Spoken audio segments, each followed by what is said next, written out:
El sonido que antecede a la muerte. Hay sonidos que el ser humano aprende a temer antes incluso de comprender de dónde vienen. El chirrido de una puerta en la oscuridad. El susurro de hojas cuando no hay viento.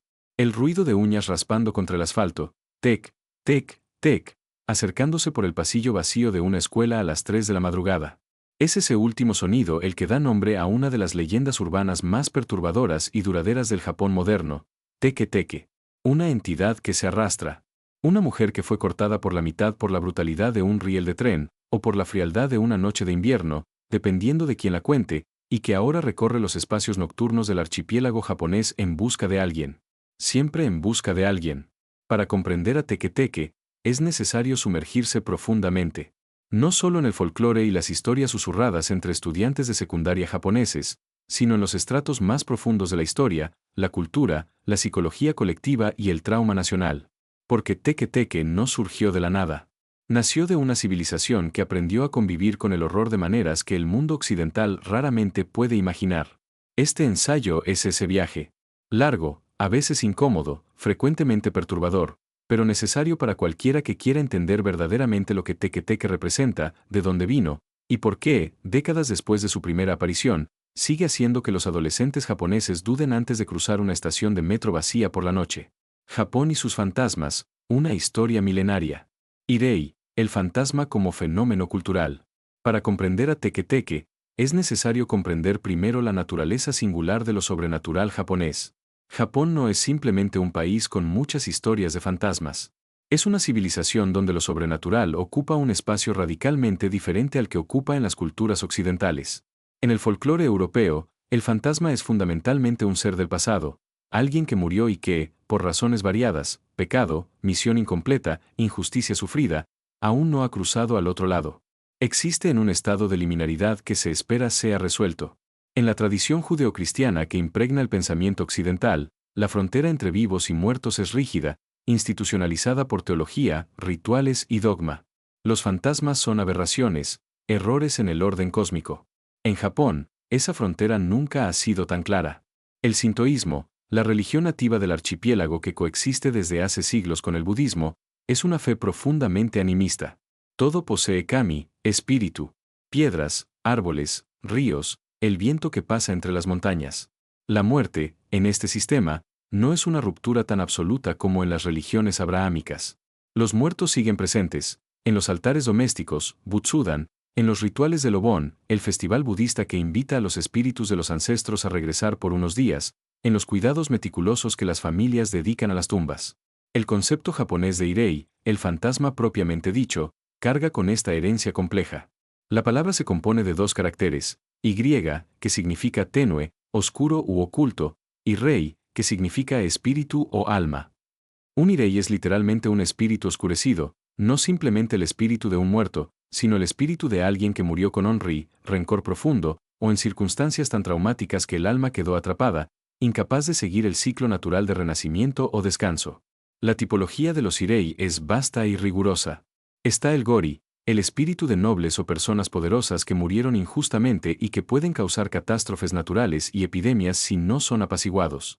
Está el Funairei, el espíritu de los ahogados que vive en el mar e intenta arrastrar barcos a las profundidades. Está el Sasiki-barashi, el espíritu infantil que trae suerte a las casas donde habita, y cuya desaparición anuncia la ruina de la familia. Está el Gasadokuro, el colosal esqueleto de los soldados muertos de hambre que deambula por los campos de batalla en busca de víctimas. Y están, surgiendo mucho más recientemente en esta tradición, entidades como Sadako, de Rin, Kayako, de Huon, y Teke Teke, fantasmas del mundo moderno, nacidos no del campo ni del mar, sino de las estaciones de tren, las escuelas, las calles iluminadas por neón. Kwaidan, el arte de la historia de terror. La tradición literaria de las historias de terror japonesas, Kwaidan, literalmente historia extraña, es tan antigua como la propia literatura japonesa. Obras como el Nihon Rayiki del siglo IX y el Konjaku Monogataris del siglo XII ya coleccionaban historias de lo sobrenatural con meticulosa seriedad. No eran entretenimiento fútil, eran documentos de la realidad espiritual del mundo, compilados con el mismo rigor con que otros monjes compilaban historias de santos o crónicas históricas. En el periodo Edo, 1603 a 1868, la cultura del Kwaidan floreció de forma extraordinaria. Japón estaba en paz, una paz rígida y sofocante mantenida por el shogunato Tokugawa, pero el miedo y la muerte no habían desaparecido. Solo habían migrado al interior, a los cuerpos y las mentes. Los juegos de Yakumonogatari Kaidankai, reunión de 100 historias de monstruos, se convirtieron en un fenómeno cultural. Grupos de personas se reunían por la noche, encendían 100 velas, y cada participante contaba una historia de terror. Al terminar cada historia, se apagaba una vela. A medida que la luz disminuía y la oscuridad crecía, se decía que las entidades sobre las que hablaban eran atraídas al espacio de la reunión. El escritor y profesor Lafcadio Hearn, un greco-irlandés que se convirtió en ciudadano japonés a finales del siglo XIX y adoptó el nombre Koizumi Yakumo, compiló y adaptó al inglés algunas de las más bellas historias del Kwaidan en su libro de 1904, titulado simplemente Kwaidan. Para Hearn, estas historias no eran curiosidades antropológicas. Eran la más profunda expresión de la psicología japonesa, una psicología que, escribió, vive en contacto constante e íntimo con la presencia de los muertos. Esa es la tierra donde Teke Teke fue plantada. El Japón de posguerra y el nacimiento de las leyendas urbanas modernas. La derrota de Japón en la Segunda Guerra Mundial en agosto de 1945 fue, en términos históricos y psicológicos, uno de los eventos más traumáticos que una nación puede atravesar. En pocos años, un país que había sido convencido de su divinidad, de su misión imperial sagrada, de su superioridad racial y cultural sobre todos los demás pueblos asiáticos, se vio reducido a escombros, ocupado por fuerzas extranjeras, y confrontado con la verdad sobre las atrocidades que había cometido. Hiroshima, Nagasaki, Okinawa. Los bombardeos incendiarios de Tokio y otras ciudades. Más de 3 millones de japoneses muertos. Y, para aquellos que sobrevivieron, la revelación gradual y agonizante de que todo aquello por lo que habían luchado, el emperador como Dios vivo, el destino manifiesto de Japón, la pureza de la raza Yamato, había sido construido sobre mentiras. El trauma colectivo de este periodo es difícil de medir. Los japoneses desarrollaron una palabra específica para los sobrevivientes de las bombas atómicas, Ibakusa. Ellos cargaban no solo los daños físicos de la radiación, sino una marca social profunda. Eran vistos como contaminados, malditos, impropios para el matrimonio. Muchos desarrollaron lo que hoy reconoceríamos como trastorno de estrés postraumático severo. En este contexto, lo sobrenatural japonés experimentó una transformación significativa. Las historias de terror dejaron de ser solo sobre entidades del campo o del mar. Comenzaron a habitar los espacios de la modernidad, las ruinas de las fábricas, los hospitales improvisados que no lograron salvar a sus pacientes, las estaciones de tren donde los sobrevivientes se apiñaban en busca de comida y noticias. El Japón de los años 1950 y 1960 era una sociedad en frenesí de reconstrucción. El milagro económico japonés transformó el país de manera vertiginosa. Trenes de alta velocidad, rascacielos de vidrio y acero, flujo de trabajadores de las zonas rurales a las ciudades, jornadas laborales agotadoras que dejaban a hombres y mujeres exhaustos y solitarios en andenes de metro a las 2 de la madrugada. La modernidad llegó demasiado rápido para que el alma pudiera seguir el ritmo. Y en los intersticios de esa velocidad, en los túneles oscuros entre una estación y otra, en las escuelas vacías después del horario, en las vías donde alguien había caído, nuevos fantasmas comenzaron a crecer. La anatomía de la leyenda. La versión original, Sapporo, años 1980. Toda leyenda tiene un origen, aunque ese origen sea frecuentemente imposible de rastrear con precisión. En el caso de Teke Teke, los investigadores de folclore urbano japonés señalan las décadas de 1970 y 1980, con particular fuerza en Sapporo, capital de la isla de Hokkaido, la isla más al norte de Japón, conocida por sus inviernos brutalmente fríos y sus paisajes que parecen hechos de silencio. La versión más antigua y más frecuentemente citada de la leyenda cuenta la siguiente historia. Una joven estudiante de secundaria, cuyo nombre varía según la versión, a veces Kashima Reiko, a veces simplemente la muchacha, estaba esperando un tren en una noche de invierno. Las vías estaban cubiertas de nieve. El frío era cortante, del tipo que Hokkaido produce con crueldad particular, un frío que no se siente solo en la piel, sino en los huesos, en las articulaciones, en la propia voluntad de seguir de pie. La joven, por razones que las versiones divergen, algunas dicen que se había inclinado para ver si el tren se acercaba, otras sugieren que había resbalado en el hielo, otras aún insinúan algo más deliberado, cayó sobre las vías. El tren llegó antes de que nadie pudiera ayudarla. La parte superior de su cuerpo fue encontrada en el andén. La parte inferior había ido demasiado lejos. La muerte fue rápida, pero el espíritu no descansó. Días después, estudiantes de la misma escuela comenzaron a reportar encuentros con una figura que se arrastraba por los pasillos nocturnos, usando solo los brazos, arrastrando el torso mutilado por el suelo, dejando un rastro húmedo detrás de sí. El sonido que hacía al moverse, el golpe seco y cadencioso de las manos y los codos contra el suelo frío, era descrito uniformemente por todos los que afirmaban haberla visto. Tec, tec, tec. La entidad había recibido su nombre de la propia forma en que existía. Según la leyenda, Teque carga una hoz o un puñado de vidrio roto, variaciones de la misma herramienta de destrucción. Cuando encuentra una víctima, la ataca con ferocidad, cortando a la persona por la mitad. La lógica perversa es cruel. Quiere que otros compartan su condición. Quiere compañía en su incompletud.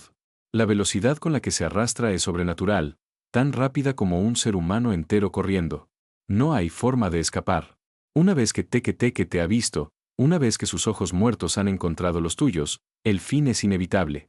Kashima Reiko, el nombre que se volvió maldición. En muchas versiones de la leyenda, Teque tiene un nombre completo, Kashima Reiko, Lu Daolitsu. Y alrededor de este nombre se construyó una capa adicional de terror en forma de un kusari, una cadena, un correo en cadena del mundo analógico y luego digital.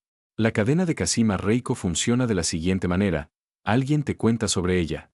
Si no reenvías la historia a otros en un número determinado de días, generalmente 3, a veces 7, Kashima Reiko vendrá a encontrarte. Pero hay un detalle aún más perturbador, que es lo que separa la leyenda de Kashima Reiko de las simples historias de cuéntalo a otros o morirás. Existe un conjunto de preguntas que la entidad puede hacerte cuando aparezca, y si sabes responderlas correctamente, puedes sobrevivir al encuentro. La pregunta más famosa es: ¿dónde están mis piernas? La respuesta correcta, según las versiones más difundidas, es: en la carretera Meishin. Mingsen, Galsu Dalu, la autopista Meishin, que conecta Nagoya con Kobe. O, en otras versiones, en un cementerio junto a la estación de Kashima. Si no sabes la respuesta, te corta por la mitad. El nombre Kashima contiene en sí mismo una capa de ambigüedad intencional. En japonés, Kashima puede escribirse de múltiples formas con significados distintos. Una de ellas, Fan-sumo, puede interpretarse libremente como demonio de la muerte provisional o espíritu de la pseudomuerte. Esta homonimia es central para la tradición japonesa de nombrar entidades sobrenaturales. Los nombres son al mismo tiempo descriptivos y evocativos, cargan el propio poder de aquello que nombran. La pregunta ¿dónde están mis piernas? Es devastadora en su simplicidad. Es la pregunta más humana que un espíritu mutilado podría hacer, y al mismo tiempo la más imposible de responder correctamente sin el conocimiento ritual específico. Sintetiza todo el horror de la condición de Teque, una criatura que busca lo que perdió, que hace a otros lo que le fue hecho a ella, que existe en un estado de incompletud perenne e irresoluble. Estructura narrativa: el arquetipo del terror femenino. Para entender por qué Teque resuena tan profundamente en el imaginario japonés, es necesario reconocer que no es una entidad aislada. Pertenece a una categoría específica de espíritu japonés que los folcloristas llaman onri, literalmente espíritu del rencor, y, más específicamente, al subgrupo de entidades femeninas que fueron víctimas de violencia, abandono o muerte trágica y que regresan con una ira que no puede ser apaciguada por medios convencionales. La lista de predecesoras y contemporáneas de Teque en esta categoría es larga y perturbadora. Yotsuya Kaidan, la historia más famosa del teatro kabuki, de 1825, cuenta la historia de Oiwa, una mujer envenenada por su marido que quería casarse con otra. El veneno la desfiguró antes de matarla, y su espíritu regresó para destruir todo lo que el marido había construido. Oiwa es considerada por muchos el prototipo del onri femenino clásico, una mujer que sufrió una injusticia profunda y que no puede encontrar paz mientras esa injusticia no sea castigada. Okiku, de la historia Banch Sarayashiki, la historia de los platos en la mansión Banch, fue una sirvienta que un samurái enamorado arrojó a un pozo cuando ella rechazó sus avances. Su voz aún resuena desde el pozo, contando platos en una progresión que nunca llega al número 10, la incompletud de su vida reflejada en la incompletud eterna de su conteo.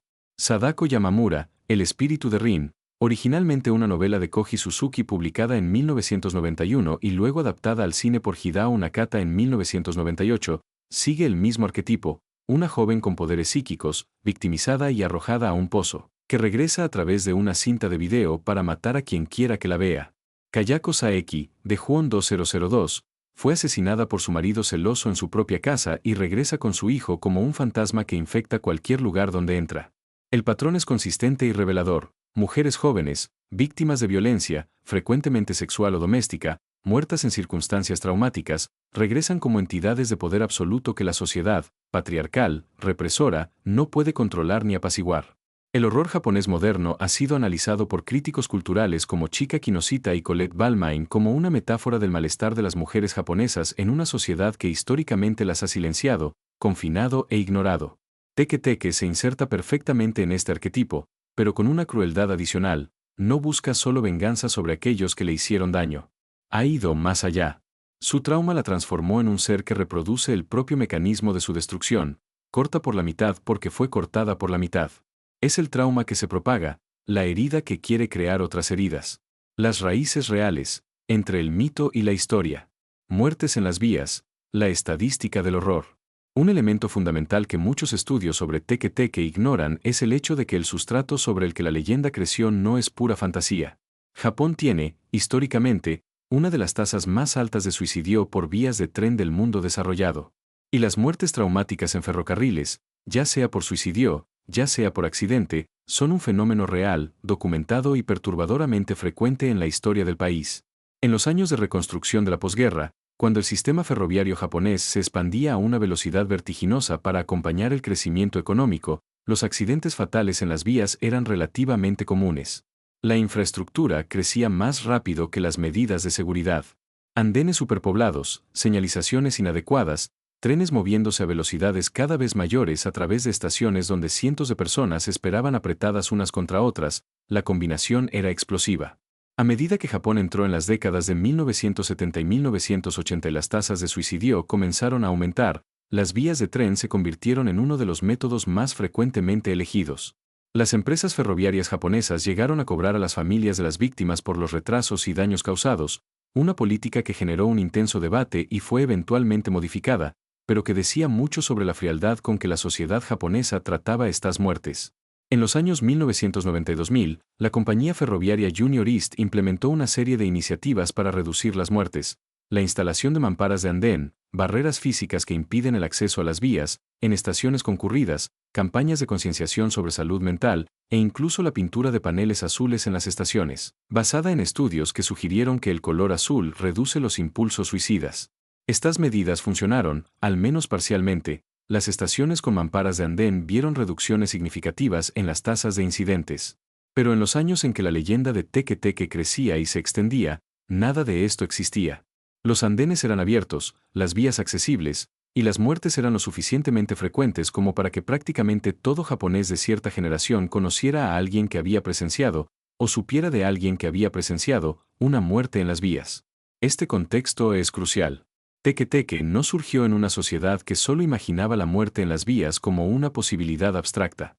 Surgió en una sociedad donde esa muerte era un hecho presente, documentado, parte de la vida cotidiana de millones de usuarios del transporte público. La leyenda no inventó el horror. Lo nombró. El caso de Hokkaido, investigando los orígenes. Cuando investigadores de folclore urbano japonés, notablemente Takeharu Iguro, de la Universidad de Tokio, y Noriko Ride, investigadora ítalo-estadounidense especializada en el horror japonés moderno, intentaron rastrear los orígenes específicos de Teke Teke, encontraron un terreno de frustración metodológica familiar a cualquier estudioso de leyendas urbanas. Las leyendas urbanas, por definición, no tienen origen rastreable. Circulan de boca en boca, sufriendo mutaciones en cada retransmisión, adaptándose a las especificidades locales de cada narrador.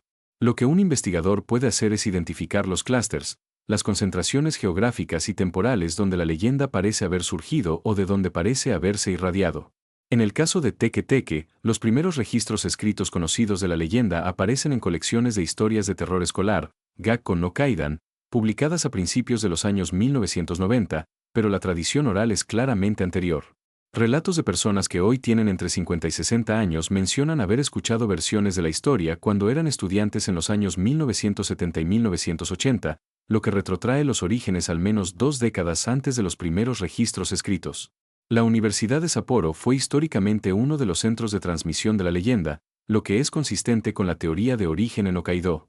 Hokkaido tiene características que la convierten en un terreno particularmente fértil para este tipo de historia: el aislamiento geográfico, la isla era relativamente menos conectada al resto de Japón antes de la construcción del túnel Seikan en 1988, los inviernos extremadamente rigurosos que crean una atmósfera de opresión y clausura, y una historia de colonización y violencia.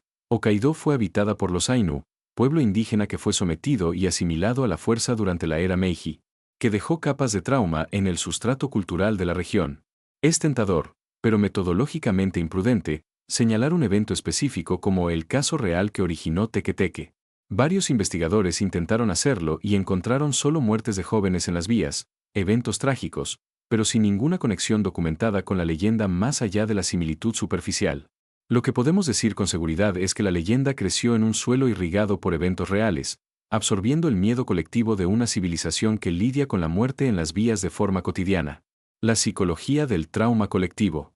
Para entender por qué Teke Teke encontró un suelo tan fértil en el imaginario japonés, es necesario examinar un concepto que ha ganado creciente atención en la psicología cultural, el trauma colectivo y sus mecanismos de procesamiento. Bessel van der Kolk, en su seminal trabajo El cuerpo lleva la cuenta 2014, argumentó que el trauma no es solo una experiencia individual sino una realidad fisiológica. El cuerpo literalmente cambia en respuesta al trauma, reestructurando circuitos neuronales, alterando la forma en que procesa el miedo y la amenaza.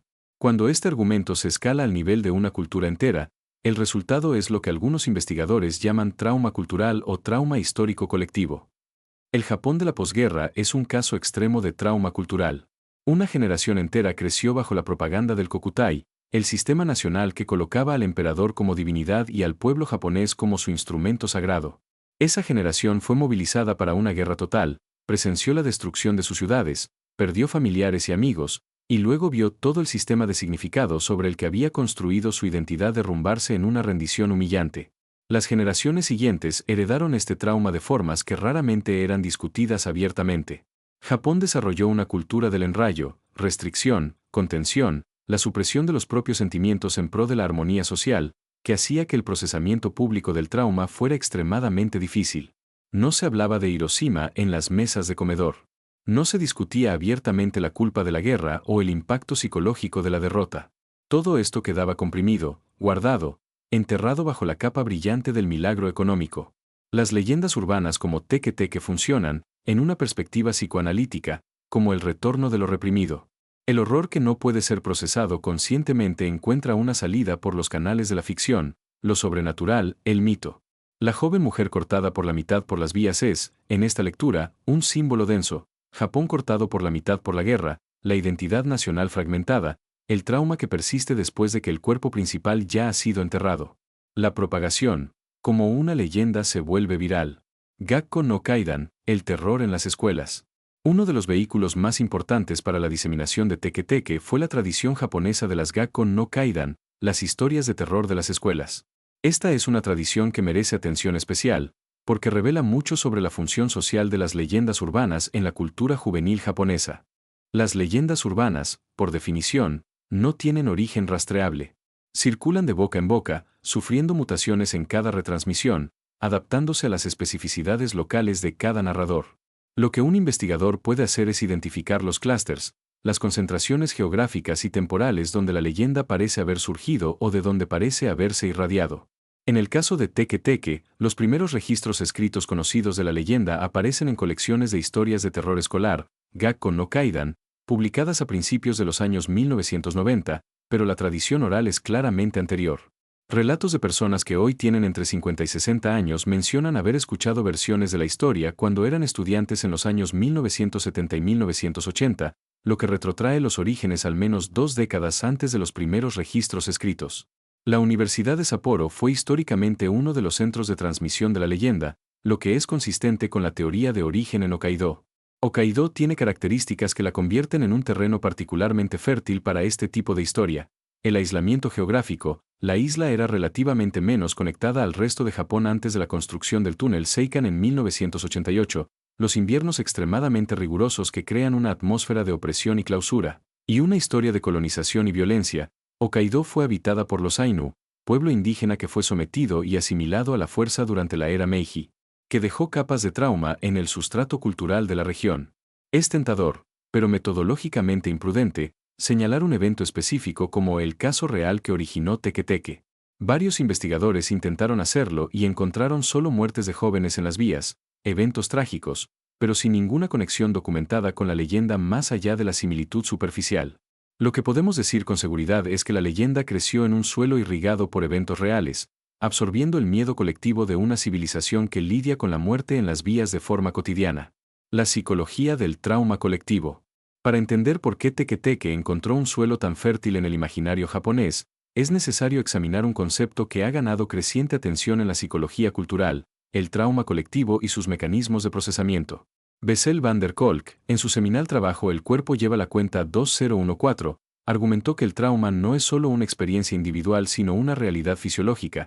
El cuerpo literalmente cambia en respuesta al trauma, reestructurando circuitos neuronales, alterando la forma en que procesa el miedo y la amenaza. Cuando este argumento se escala al nivel de una cultura entera, el resultado es lo que algunos investigadores llaman trauma cultural o trauma histórico colectivo. El Japón de la posguerra es un caso extremo de trauma cultural.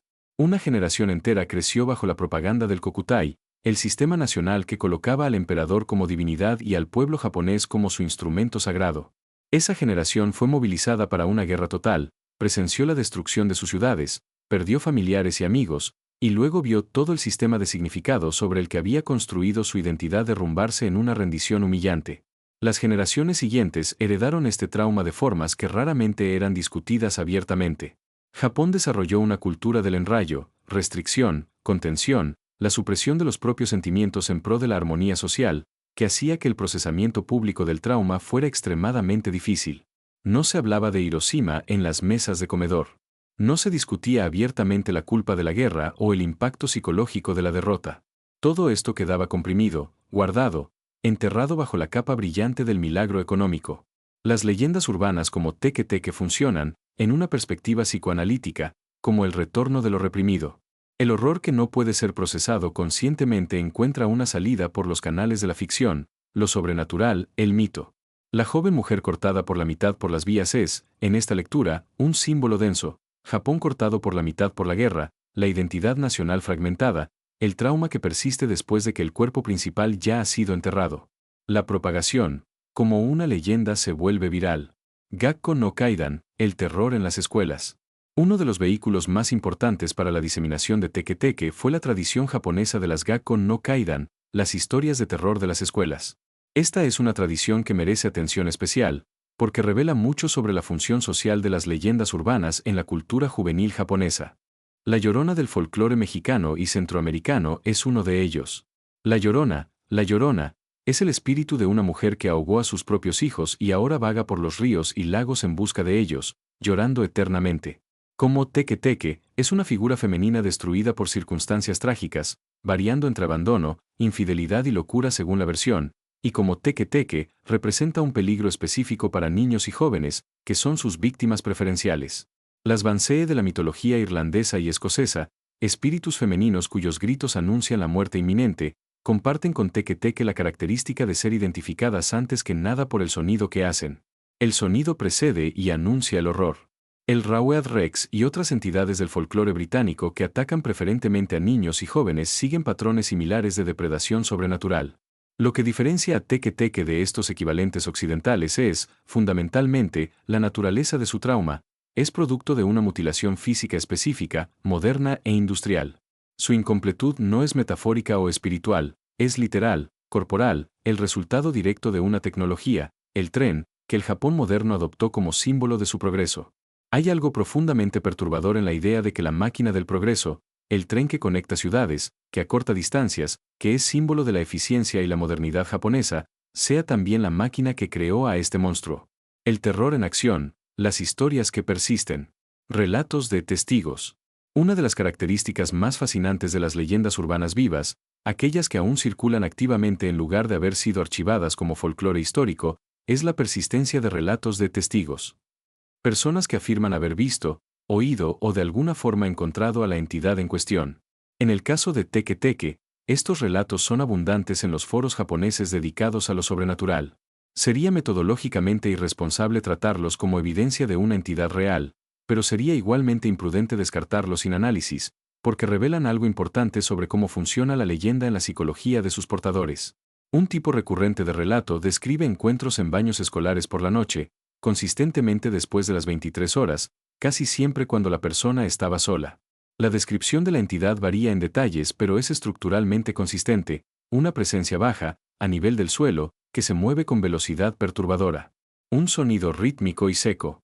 Ojos que no deberían estar tan bajos. Otro tipo de relato, igualmente recurrente, describe encuentros en andenes de tren vacíos. La entidad aparece en el extremo del andén, lejos de los otros pasajeros, y comienza a acercarse. Invariablemente, el narrador huye, e invariablemente, el relato termina con la incertidumbre de si lo que vio era real o una alucinación de la privación de sueño y el miedo. Estos relatos interesan menos por lo que dicen sobre Teke Teke y más por lo que dicen sobre las personas que los narran. El encuentro con Teke Teke, incluso en un relato personal de testigo, sigue el patrón narrativo de la leyenda con precisión notable, sugiriendo que el narrador está, consciente o inconscientemente, moldeando su experiencia, real o imaginada, según la plantilla que la leyenda proporciona. Esto es un fenómeno psicológico bien documentado. Cuando tenemos una estructura narrativa disponible para dar forma a experiencias ambiguas o perturbadoras, usamos esa estructura. La versión de la escuela, terror institucionalizado. Una de las versiones más perturbadoras de Teke Teke, y también una de las más ampliamente difundidas, no ocurre en las vías del tren, sino dentro de una escuela. Esta versión merece atención especial porque revela cómo la leyenda se adaptó al espacio específico que más frecuenta la imaginación de su público primario, estudiantes de educación primaria y secundaria. En esta versión, una estudiante fue víctima de acoso severo. Los detalles varían, pero el patrón es consistente, era nueva en la escuela, o tenía alguna característica física o conductual que la convertía en blanco de sus compañeros. El acoso escaló hasta un punto en que ya no pudo continuar. La versión más cruel de la historia sugiere que la escuela era de alguna forma cómplice, que los profesores sabían y no actuaban, o que el sistema en su conjunto había fallado en protegerla. Intento Cora. Cayó. No específicamente en las vías del tren en esta versión, sino por una ventana, o por una escalera, o de alguna otra manera que resultó en la misma mutilación esencial de la leyenda, su cuerpo fue cortado por la mitad. Esta versión resuena con particular intensidad porque el hijime, el acoso escolar, es un problema real, documentado y grave en el sistema educativo japonés. Los datos del Ministerio de Educación japonés muestran consistentemente decenas de miles de casos reportados por año, y los especialistas argumentan que el número real es mucho mayor, dado que muchos casos nunca son denunciados por miedo a represalias o a agravar la situación. En Japón, el hijime puede adquirir formas extraordinariamente crueles. El silencio organizado, donde toda la clase, de común acuerdo tácito, pasa a ignorar completamente a un niño, como si fuera invisible, es una forma documentada de acoso japonés que los investigadores llaman musi, ignorar, no reconocer la existencia de alguien. La crueldad específica del musi, existes, pero actuamos como si no existieras, tiene algo de sobrenatural en sí mismo. Cuando Teke Teke aparece en este contexto como víctima de acoso que regresa para acosar a sus verdugos, adquiere una dimensión de justicia poética. El monstruo no es solo un espíritu aleatorio de horror, es el retorno de aquello que la escuela quiso hacer invisible. Es el musi que se negó a permanecer invisible. La variante de la hoz, terror instrumental. En muchas versiones de la leyenda, Teke Teke carga una hoz, cama, o un pedazo de vidrio roto. Este detalle, que podría parecer accesorio, es en realidad semánticamente cargado. La hoz tiene una historia larga y compleja en el imaginario simbólico humano. En la mitología occidental, es el instrumento de la muerte personificada, lo que el Grim Ripe, segador, carga. En Japón, la hoz, kama, tiene connotaciones más diversas. Es una herramienta agrícola básica asociada al campo y la cosecha, pero también un arma tradicional que aparece en el entrenamiento de artes marciales, kenjutsu y jutsu. Cuando Teke Teke carga una hoz, invierte la lógica del instrumento. La herramienta que sirve para cosechar, para separar el grano de la espiga, para crear alimento, es usada para separar a las personas de sus mitades inferiores. Es una transformación del instrumento de la vida en instrumento de la mutilación. Y al hacerlo, está, a un nivel simbólico, completando el ciclo de lo que le fue hecho a ella. Fue cosechada por las vías, y ahora ella cosecha. El vidrio roto es igualmente simbólico, pero de una forma diferente. El vidrio roto es un objeto urbano, moderno, producto de la civilización industrial. Al reemplazar la hoz por el vidrio, algunas versiones de la leyenda están subrayando que Teke Teke no es una entidad del mundo rural o feudal, pertenece al mismo mundo de vidrio y acero y velocidad industrial que la creó. Teke Teke y la sociedad japonesa contemporánea. Feminismo y folclore, la mujer que rechaza el silencio. En las últimas 2 décadas, críticos culturales y estudiosos de género en Japón han revisado la tradición del horror femenino japonés, los onri, los irei femeninos, teke-teke, a través de una lente feminista que ofrece perspectivas profundamente diferentes de las interpretaciones tradicionales. El análisis convencional tiende a tratar a estas entidades como pura fantasía de horror, monstruos diseñados para asustar, sin contenido político o social significativo. Pero una lectura más atenta revela que el corpus del horror femenino japonés es, en realidad, un registro extraordinariamente honesto de las violencias que las mujeres japonesas sufrieron a través de los siglos, y una fantasía de poder que la cultura dominante nunca les concedió en vida. En el Japón feudal, las mujeres eran propiedad, primero de los padres, luego de los maridos. El sistema de matrimonio arreglado, o miai, persistió mucho más allá del periodo feudal. Los derechos legales de las mujeres japonesas estaban severamente limitados hasta las reformas de 1945, e incluso después de las reformas formales, la realidad social de discriminación de género continuó siendo profunda. La tasa de participación femenina en el mercado laboral en posiciones de liderazgo en Japón sigue siendo, incluso hoy, una de las más bajas entre las naciones desarrolladas. Los fantasmas femeninos de la tradición japonesa, oiwa, okiku, sadako, teke-teke, son mujeres que fueron víctimas del poder masculino en vida, asesinadas, abusadas, abandonadas, ignoradas, y que regresan en muerte con un poder que el mundo en vida nunca les concedió. Son las mujeres que el sistema intentó callar, que rechazan el silencio. Teke-teke es especialmente perturbadora en esta lectura porque no puede ser apaciguada por los mecanismos rituales tradicionales. En el folclore japonés clásico, un onri puede generalmente ser calmado a través de rituales de purificación, ofrendas adecuadas y reconocimiento formal del sufrimiento padecido. Pero teke-teke, al menos en las versiones más recientes y urbanas, no puede ser apaciguada. No quiere resolución.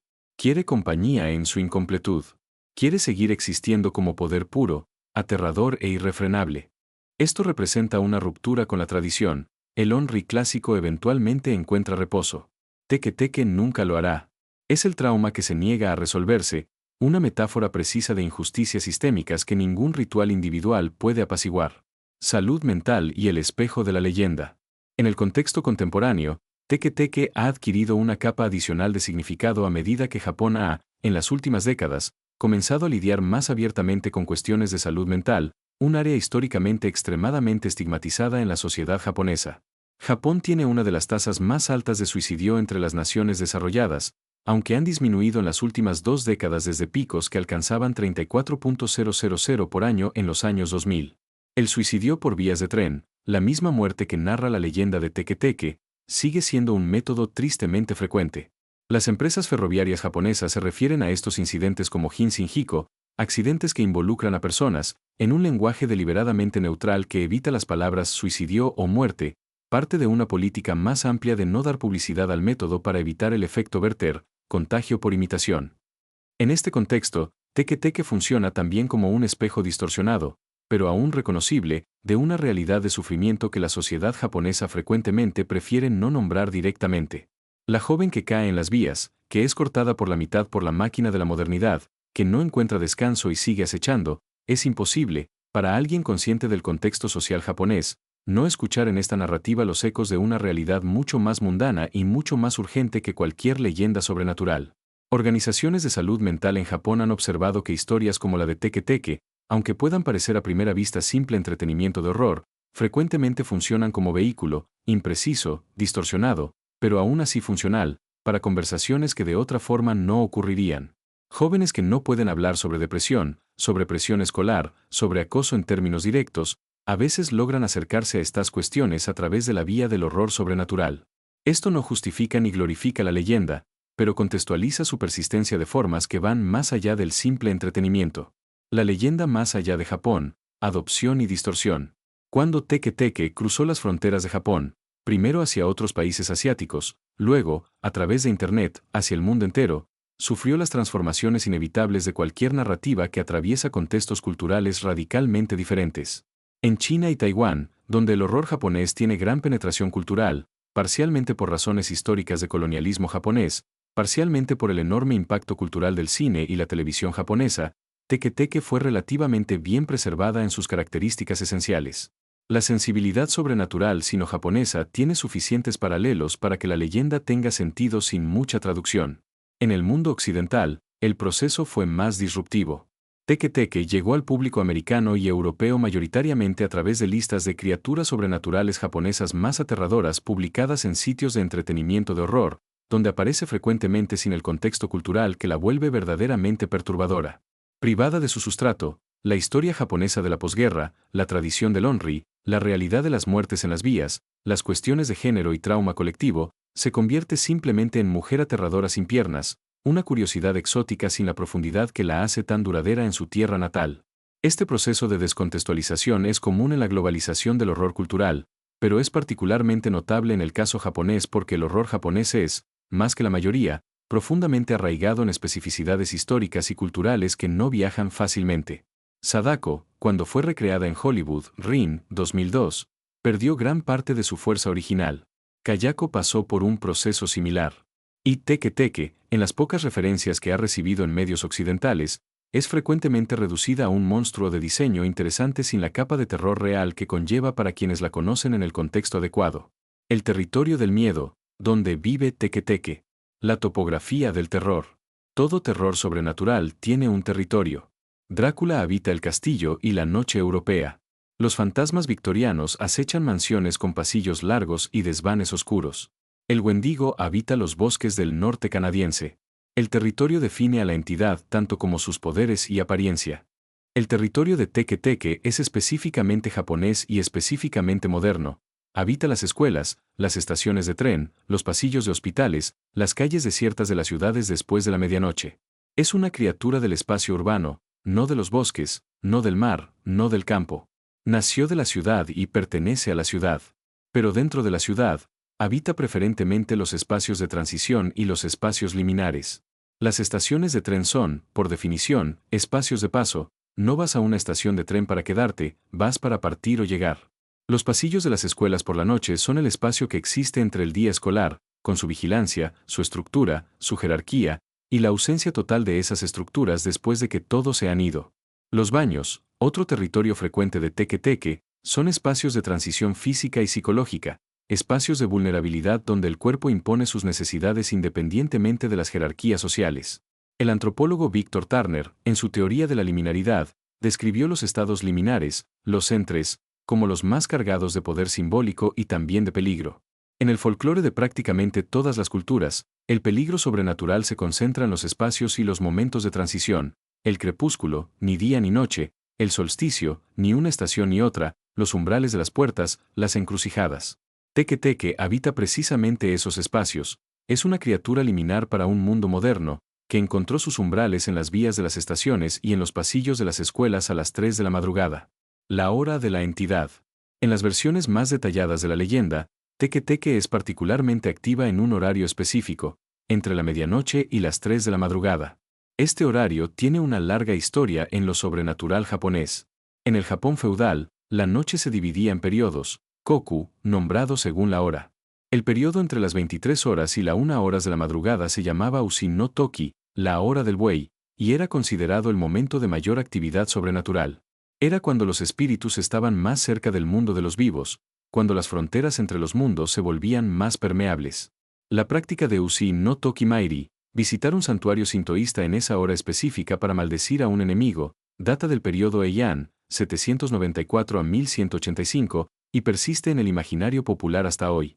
En las versiones modernas de Teke Teke, el horario específico varía entre medianoche y las 3 de la madrugada, pero la lógica es la misma, es el horario en que las protecciones del día, la luz, el movimiento de las personas, la estructura y la vigilancia, han desaparecido, y las entidades que se alimentan de vulnerabilidad encuentran su momento. También existe una razón más prosaica para que este horario sea terrorífico, es el horario en que alguien que está en un pasillo escolar o en un andén de tren ciertamente no debería estar.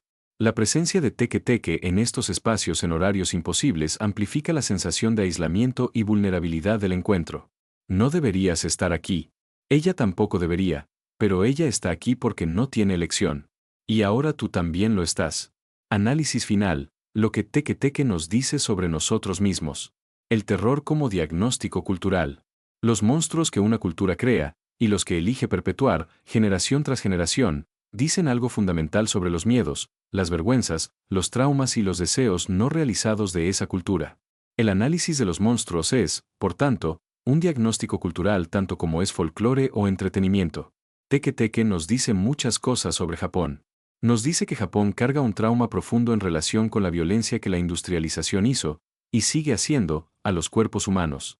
Nos dice que el sufrimiento de las mujeres japonesas, por siglos invisibilizado y silenciado, encontró en la ficción sobrenatural un canal de expresión que la realidad social les negaba.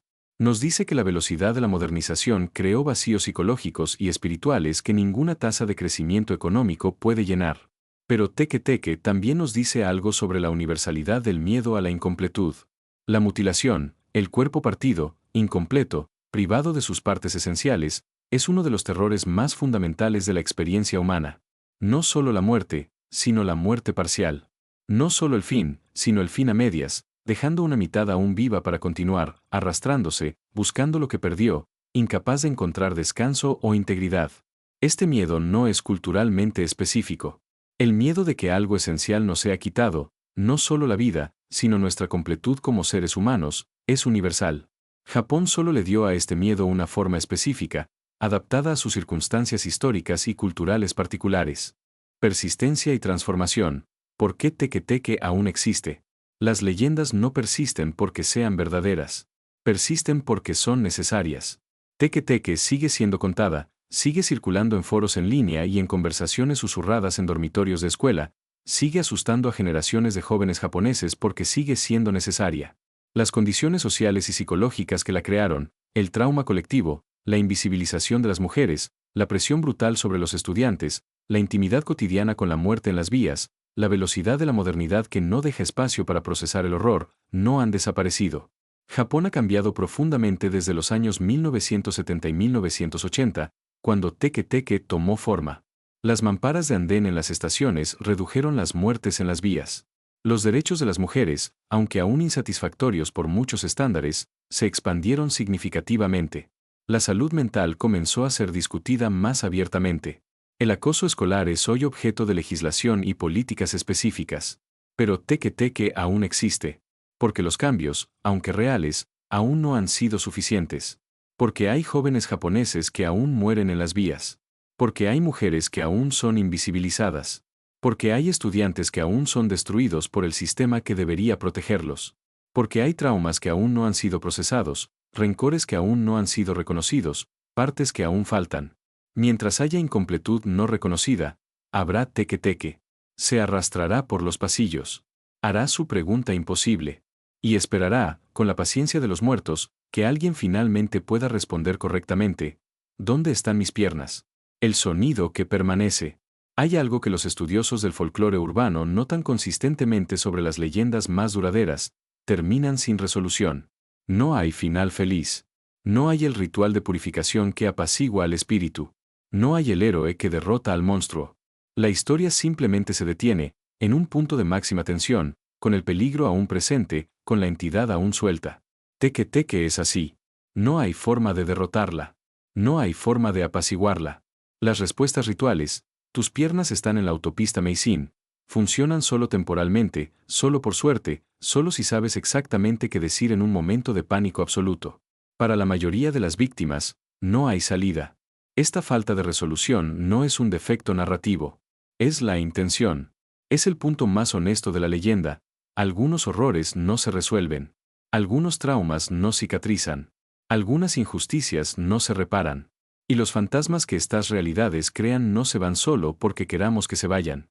Teke Teke es el fantasma de la modernidad japonesa, de la velocidad brutal que corta, de la invisibilidad que borra, del progreso que deja partes esenciales atrás.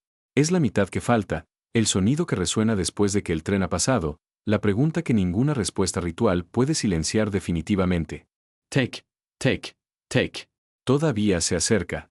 Y la pregunta aún está suspendida en el aire frío del andén vacío. ¿Dónde están mis piernas?